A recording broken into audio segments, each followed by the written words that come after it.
Here I've got OnePlus Nord, and let me show you how to change keyboard language on the following device. So let's open the messages at first to check the current language. Tap on the new message, and as you can see now we are set up with English. So if you would like to change it, if you would like to change the letters, just tap on the settings icon, go to the languages and click on Add Keyboard.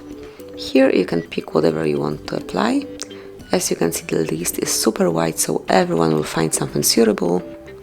You can scroll it down and locate the language that you want to have, that you want to apply. And this is the end of the list, so let me choose, for example, Hebrew, tap on Done. Now remove English. And if you'll go back, you'll be able to see the difference. So here it is. Now you can smoothly use the keyboard in the new language.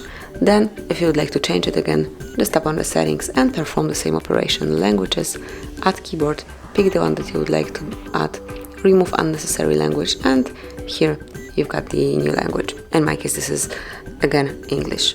So that will be all. Thank you for watching. Please subscribe our channel and leave the thumbs up.